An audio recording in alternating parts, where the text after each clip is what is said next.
بسم اللہ الرحمن الرحیم الحمدللہ رب العالمین والصلاة والسلام علی سید الانبیاء والمرسلین حضرت محمد صلی اللہ علیہ وسلم وعلی آلہ طاہرین۔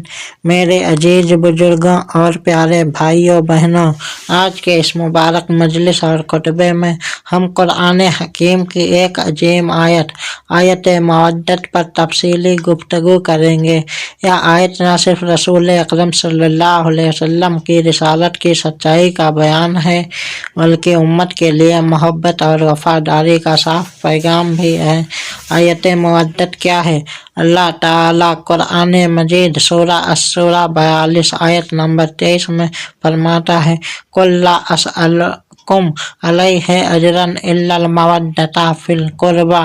اے نبی، آپ فرما دیجئے میں اس تبلیغ رسالت پر تم سے کوئی بدلہ نہیں مانگتا سوائے اس کے کہ میرے قریبی رشتہ داروں سے محبت رکھو۔ بھائیو، یہ کوئی معمولی آیت نہیں ہے۔ یہاں رسول صلی اللہ علیہ وسلم کی زبان سے اللہ نے صاف اعلان کروا دیا ہے کہ رسالت کی محنت کا بدلہ صرف قربا سے محبت ہے۔ سوال، قربا سے کون لوگ مراد ہیں؟ یہی سے اصل مسئلہ شروع ہوتا ہے۔ قربا کا مطلب ہوتا ہے قریبی رشتہ دار، مگر سوال یہ ہے کہ کون سے رشتہ دار؟ کیا پوری قریش، کیا تمام بنو ہاشم، یا کچھ خاص ہستیاں؟ اس سوال کا جواب ہمیں حدیث، تفسیر اور تاریخ سے ملتا ہے۔ صحابی کا سوال اور رسول صلی اللہ علیہ وسلم کا جواب۔ مفسرین بیان کرتے ہیں کہ جب یہ آیت نازل ہوئی تو صحابہ کرام نے عرض کیا، یا رسول اللہ صلی اللہ علیہ وسلم، آپ کے واجب کی گئی ہے؟ تو رسول اکرم صلی اللہ علیہ وسلم نے فرمایا، علی، فاطمہ، حسن اور حسین۔ حوالہ تفسیر طبری، تفسیر زمخشری، مسند احمد۔ بھائیو، یہ جواب بالکل واضح ہے۔ قربا سے مراد ہے حضرت علی، بی بی فاطمہ، امام حسن اور امام حسین علیہم السلام، اہل بیت۔ اور آیت مودت، یہ وہی مقدس گھرانہ ہے جسے ہم اہل بیت نبوت کہتے ہیں۔ یہی وہ گھرانہ ہے جن کے بارے میں آیت تطہیر نازل ہوئی۔ یہی وہ ہیں جنہیں رسول صلی اللہ علیہ وسلم نے چادر میں لیا، اور یہی وہ ہیں جنہیں میدان مباہلہ میں اپنے ساتھ لے گئے۔ اس سے معلوم ہوتا ہے کہ قرآن میں جہاں بھی خاص قربا کا ذکر ہے، وہاں عام رشتہ داری نہیں بلکہ اہل بیت مراد ہیں۔ مودت کا مطلب کیا ہے؟ یہاں ایک اور اہم نکتہ ہے۔ آیت میں صرف محبت نہیں کہا گیا بلکہ کہا گیا مودت۔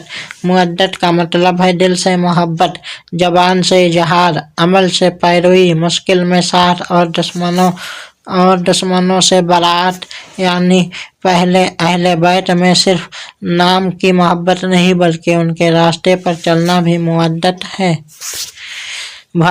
کیا یہ محبت واجب ہے؟ بھائیو، جب اللہ تعالیٰ خود فرما رہا ہے کہ میں تم سے کوئی اجر نہیں چاہتا سوائے اس کے، تو یہ محبت کوئی اختیاری چیز نہیں رہی، یہ فرض قرآنی ہے، رسول صلی اللہ علیہ وسلم کا حکم ہے اور ایمان کی پہچان ہے۔ رسول صلی اللہ علیہ وسلم نے فرمایا، جس نے اہل بیت سے محبت کی اس نے مجھ سے محبت کی، اور جس نے ان سے دشمنی رکھی اس نے مجھ سے دشمنی رکھی۔ امت کے لیے پیغام۔ میرے بھائیوں، آج امت کی کمزوری کی ایک بڑی وجہ یہ ہے کہ ہم نے اہل بیت کی محبت کو صرف مجالسوں تک سیمت کر دیا۔ اگر ہم سچ میں آیت مودت پر عمل کریں تو ظلم کے خلاف کھڑے ہوں گے، انصاف کا دامن تھامیں گے، تقوی، صبر اور حق کی راہ اپنائیں گے، کیونکہ اہل بیت کی زندگی خود قرآن کی تفسیر ہے۔ خطبے کا خلاصہ، آئیے آخر میں نچوڑ سمجھ لیں۔ نمبر 1، آیت مودت قرآن کی مسلم آیت ہے۔ نمبر 2، قربا سے مراد اہل بیت ہے۔ نمبر 3، اہل بیت علی، فاطمہ، حسن اور حسین علیہم السلام۔